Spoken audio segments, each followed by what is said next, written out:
Sa mga nakalipas na taon, lumago ang ekonomiya ng Pilipinas. Pero halos hindi nagbago ang poverty incidence o kahirapan sa bansa.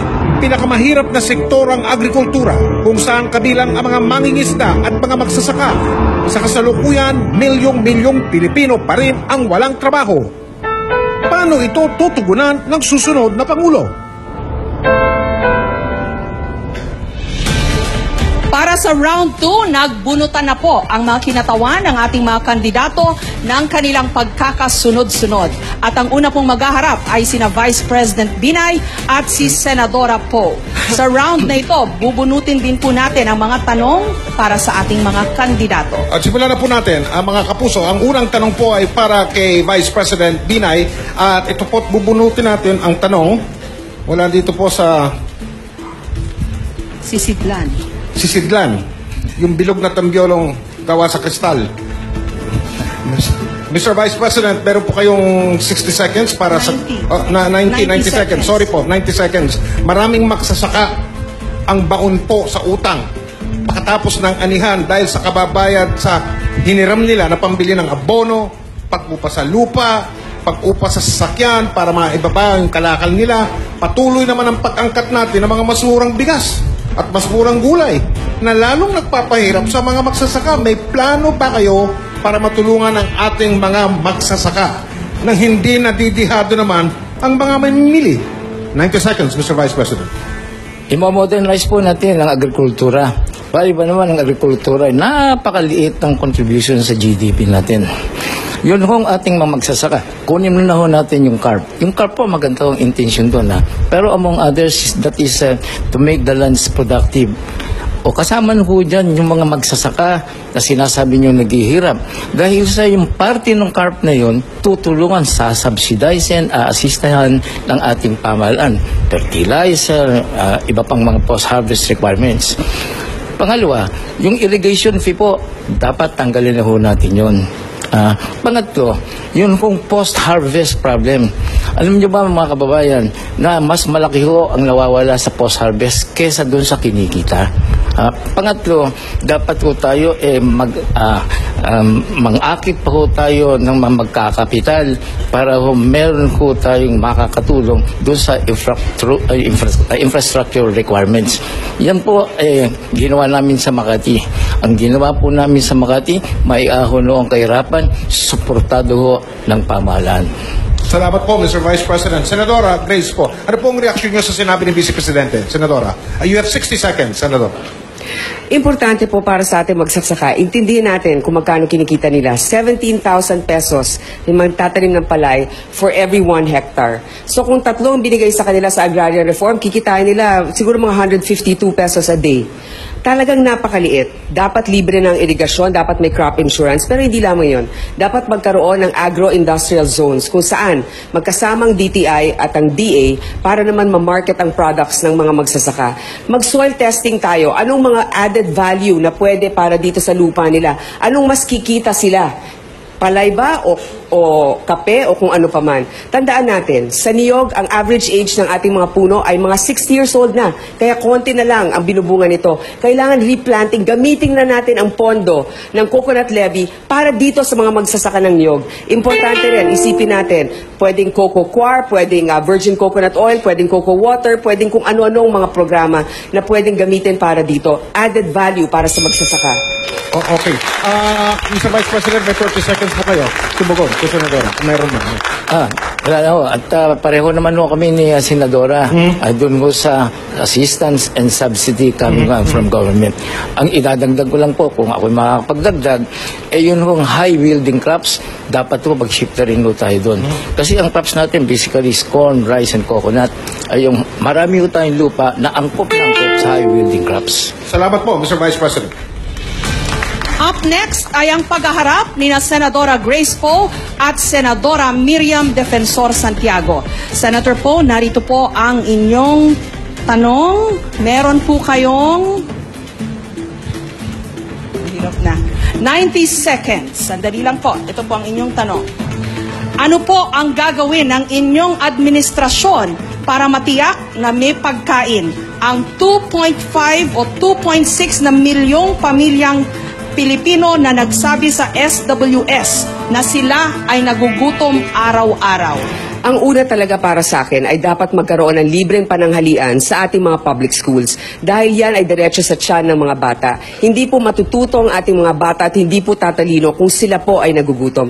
Yan ang pinakauna. Pangalawa po, ang pinakamahihirap na ating mga kababayan ay nasa sektor ng agrikultura. At alam naman po natin na mismo nagtatanim ng palay at bigas, sila po talaga ang bumibili pa ng bigas sa palengke. Kailangan talaga ay bigyan ng tamang subsidiya at least sa paumpisa man lang sa irigasyon at iba pa para naman mas maging competitive sila. Kailangan na po ng replanting ng ating mga niyog sapagkat tayo po ang 5th largest producer siguro ng niyog sa buong mundo pero hindi natin sila binibigyan ng sapat na suporta. Nasa lagpas 70 billion na po ang nandyan nakatenga lamang na coconut funds na dapat mabigyan ng scholarships itong mga nagtatanim ng niyog para bumaba yung presyo at importante rin ng ating gobyerno ay bantayan naman sapagkat kung bibigyan natin ng added value o yung matataas na value ng mga crops ng ating mga magsasaka at mag-aangkat tayo ng mga ibang bagay, huwag natin kalilimutan na huwag pa rin natin pababayaan ang sektor ng agrikultura kung tayo mag-aangkap ng mga ibang mga pagkain. So, importante po yan sapagkat habang may nagugutom sa ating bansa, hindi natin pwedeng sabihin na nagiging matagumpay ang ating ekonomiya. Ano po ang inyong tugon rito, Senator Miriam Defensor Santiago? Well, 60 seconds po. promises are very easy to make. But which president of our country, just like us presidentiables for 2016, has ever abolished or at least reduced the incidence of poverty in our country? None. I say this with all conviction as former Agrarian Reform Secretary. Kaya pangako lang ang pangako. Saan natin kukunin lahat ng pera na ito na igagastos para sa mga sinasabing mga plano nila? That is the question. Senator Paul, ang inyo pong counter-rebuttal. You have 30 seconds. Kaya siguro napapanahon na magkaroon ng isang may bagong perspektibo. Marami dyan ang namuno na noon bilang Pangulo, matagal na sila sa gobyerno, marahil hindi na sila nag-iisip ng ibang paraan para makatulong sa ating bayan at sa ating ekonomiya. Nung panahon ni Pangulong Marcos, nagkaroon ng Nutribon. Hindi yan kompleto sa pagpapakain ng mga bata, pero kahit papano, nagkaroon ng feeding program para sa ating pamahalaan. Nung panahon ni Pangulong Erap, yun lamang ang oras kung saan kahit paano tumaas ang yield ng agrikultura. Meron po tayong pag-asa. Kaya lang kailangan tapat, hindi nangungurakot at mabilis kumilos. Maraming salamat po, Senator Paul. Ang makakaharap naman po ni Senadora Miriam Defensor Santiago ay si dating DILG Secretary Mar Rojas. Senator Santiago, pupunutin ko po ang tanong para sa inyo. Masikip ang butas nitong kung ano man ito. Parang Miss Universe ng fishbowl. Okay. Confidently, masikip. Okay. Lumago po ang ekonomiya ng Pilipinas nitong mga nagdaang taon. Walang kaduda-duda. Ang sabi ng nakakarami. At sa pagtatapos ng 2015, umangat ang ating ekonomiya ng 6.3%. Sa kabila nito, malaking porsyento ng ating mga kababayan ang naghihirap. Kung kayo po ang magiging susunod na presidente ng Pilipinas, Senadora, paano nyo ibababa ang mga nagdaraho sa pag-unlad ng ekonomiya at paano nyo susiguraduhin na yung yaman ay hindi mananatili? Ay, si Senadora po, no? Si Senadora Grace? Sandali. Senator Miriam. Sorry po. Si Senadora Miriam, ang kausap ko, Senadora. Siya po ang tinatanong ko. Okay. Ay, ito pong tanong, Senadora. Paano nyo sisiguraduhin ay yung yaman ay hindi mananatili sa ilan lamang kung hindi bababa sa mas nakakaraming mga Pilipino? Senadora, 90 seconds. Please. Una, pagandahin natin, ibig sabihin, bigyan natin ng mas maraming pera sa budget. Itong mga factors na ito. Number 1, health, ang kalusugan ng ating mga mahihirap. Karamihan sa kanila may mga sakit hindi na rin makatrabaho. Pangalawa, education. Importante sa tao na edukado siya. Kaya siguro, hindi tama ang ating mga pagpili noon dahil maraming hindi edukado na nagboboto. Pangatlo, rural infrastructure or social welfare improvements. Lahat ng ito nangangailangan na ang ating taxes should either be lowered or raised. Wala tayong escapo dyan.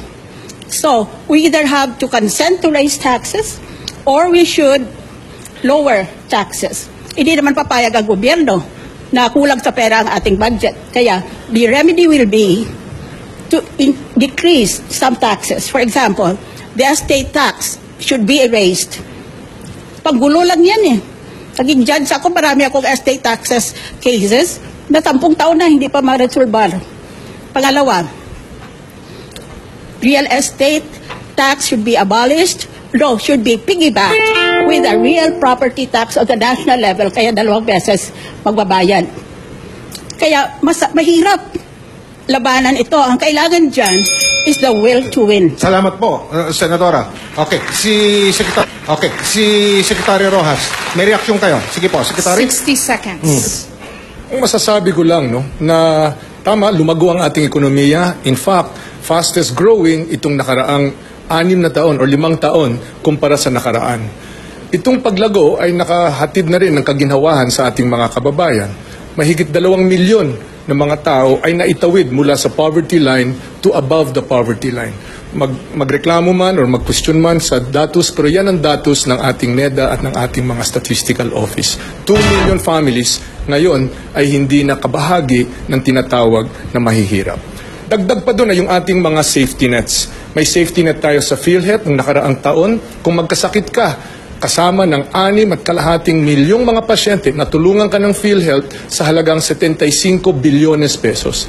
Kung dati-rati bawal magkasakit, ngayon may kasangga ka ang inyong gobyerno para hindi na mauubos ang laman ng bulsa mo sa kakabayad ng pagpapagamot. Yan ang inihatid ng Daang Matuwid. Yan ang itutuloy ko sakaling mabigyan ako ng pagkakataon. Salamat po, Mr. Secretary. Senadora Santiago, you have 30 seconds to reply, to react, kung gusto niyo po. As I said, these are all promises way up in the sky. Promises in the sky is the program of government of many officials running for public office. Saan natin kukunin ang pera? Yun ang tinatanong ko. Saan? Sino mabibigay, magdodonate? Mga mayayaman ba? Dadagdagan natin dahil lang sa mayaman sila? Malaking problema yung where to source the funds. I can make an entire list from here to there of all my promises to you, but they will each cost Salamat taxes. po. Salamat po, Madam Senator. Mga kapuso, hindi pa tapos ang round 2. Pero ngayon pa lang po, pinapaalam po namin sa inyo na number 1 trending topic sa Pilipinas at sa buong mundo. Ang Worldwide. hashtag Pilipinas Debates 2016. Ito po ay, hinga lang po tayo. Magandang pangitain yan, Mike. Kasi ibig sabihin, napakarami nating mga kababayan na interesado Opo. sa sasabihin ng ating mga kandidato. Maganda ito para sa bayan, kaya lahat tayo hihinga muna ng saglit dahil tumitindi po ang ating talakayan ngayong hapon. Kilatisin, busisiin ang inyong pipiliin. At magbabalik po ang Pilipinas Debates 2016. So, Secretary Rahat, binubunod ko na po yung tanong para sa inyo. Biglang lumuwag yung butas kung kayo na. O, ito po.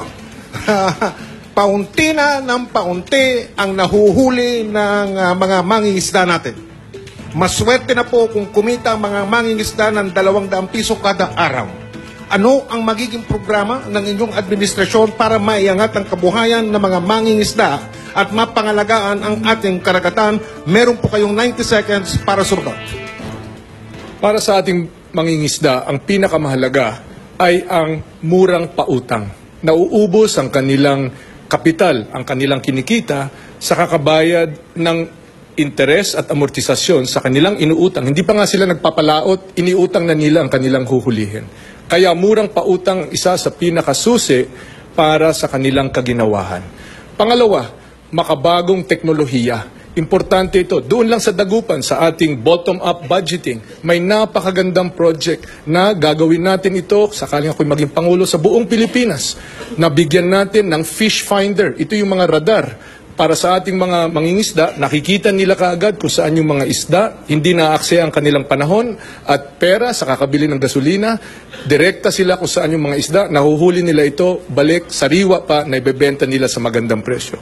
Pangatlo, post-catch facilities. Ito yung mga chiller, ito yung mga packaging na mahalaga para mas mataas ang kikitain nila kumpara sa kinikita nila ngayon. Sa ngayon, limitado ang kanilang kita dahil nabubulok ang kanilang isda. Pag nagkaroon ng mga post-catch facilities tulad ng mga chiller, tulad ng mga reefer vans, dadalhin ang kanilang huli sa mga pamilihan, gaganda ang kanilang kita. At panghuli, ang pinakamahalaga ay infrastruktura para mas madali nila maparating ang kanilang huli sa mga pamilihan. Salamat po, Mr. Secretary. Mayor Duterte, meron po kayong 60 seconds para mag-react. Agree ba kayo kay Secretary Rojas? Yeah, I cannot rebut what he has said because Oh. it's all true. Mhm. Gusto ko nga kopyahin kung papayag siya eh. Idagdag ko na lang yung akin. Payag ba kayo? Ano? Secretary? Oo naman, bakit hindi? Tuloy niyo, Mayor. Well, I said this is true in every program of government. Ang problema lang ko kasi dito, marami tayong problema in the past. There were a lot of problems to help our fellow men, fisheries, farmers and all. Ang nakakaproblema ho dito is in the implementation along the way. Because if you have incompetent and corrupt officials, it will be the same. Biyayang Dagat was the greatest program of any government. But along the way, sumabog because there was corruption. Mamirian says it all. Wala akong mag-debate sa lahat nila. Problema, incompetence sa mga tao and corruption, hindi yan nakukorek eh. Mhm. Okay. Salamat po, Mayor. Secretary Rojas, 30 seconds. Incompetence and corruption. Secretary, 30 seconds. Nasa sentro ng programa ng Daang Matuwid, nasa sentro ng diwa ng pagkatao ni Mar Rojas, yung anti-corruption. Sa mahigit 20 taon ng panunungkulan, ni minsan hindi nabahira ng ating pangalan ng kahit anong anomalya. Ako galit sa mga korap at hindi ko papayagan na magkaroon ng korupsyon sa aking panunungkulan. Ang importante dito ay itong mga nasabi ko ay nasimulan ng magawa, nasimulan ng matamasa ng ating mga mangingisda at itutuloy ko yan, papalawakin ko yan para mas marami pa ang giginhawa sa ating mga programa. Salamat po, Secretary Rojas. Ang nabunot naman ni Mayor Duterte ay si Vice President Jejomar Binay. Mayor Duterte, narito po ang inyong tanong. Meron po kayong 90 seconds para po sagutin ito. Ang tanong, isa sa mga problema ng mga magsasaka at mamimili ang pagkakaroon ng mga rice cartel na nasa likod ng smuggling at price manipulation. Paano babanggain ng administrasyon ninyo ang mga rice cartel na ito? Sos, ma'am. Kunyan lang, I'll do it in 3 days. Hulihin ko lang yung gagong, when I testified in the Senate, I identified somebody there. Bangayan. He was one of those smuggling rice. Yung cartel nila, madali yan. As president, sabi ko nga, 3 to 6 months, tapos lahat to. Ano really? I am willing to stake my honor, my position, and my life. 3 to 6 months, malinis itong bayan na ito. Pati yung cartel-cartel na yan. And even those itong mga 5-6, ang ginagawa, napapahiram pa doon sa mga farmers, tapos binibintahan pa ng appliance. Kaya ako sa Davao, sabi ko, stop it. Stop it. Do not oppress the people. Kaya lahat ganito. We would like to build food terminals, and we would like to land bank to come in and give money to the farmers. Then allow them, Department of Trade, to help in the establishment of credit unions, cooperatives. Doon maghiram. Ang pinakamaganda is 1 billion per region. Doon sila magtayo ng kooperatiba nila para kanila ang binabayaran nila. Vice President Binay, ano po ang tugon ninyo sa sinabi ni Mayor Duterte? Alam po ninyo yung problema ni smuggling, makikita ho ninyo yung leader, doon ho nagsisimula ang problema. Kasi ang leader, hindi decisive, hindi effective. Alam ang problema ba't hindi masolusyonan? Kasi hindi marunong mamuno. Ako, yung problema lang, sa amin, hindi kami masyadong problemahan ng mga crime, kung ano-ano pa. Dahil sa ako ho, I'm a decisive leader. I hit the ground running. Haharapin ko ho ang problema. Dito, halimbawa, may problema nga dito sa Mindanao dahil dyan sa mga kuryente. Wala indecisive, ineffective, walang aksyon. May problema, hindi sinusolusyonan. Kaya ho, nagkakaroon ng walang nagagawa sa smuggling. Turn po ni Mayor Duterte para magbigay po ng kanyang counter-rebuttal. 30 seconds. Mayor I have nothing Mayor to Duterte. rebut in that statement. If it's just a matter of rebutting, it's useless because it's all good. Problems, I said, is the money because ang pinaka in ninyo coming in, the fundamental duty of a president is see to it that food is available and food is affordable. Yan ho ang problema talaga. Maraming salamat, Davao City Mayor Rodrigo Duterte. Sarado na po ang round 2. Sa ating pagbabalik, ang third and final round. Ang isyong sunod nating hihimayin, abangan lamang po.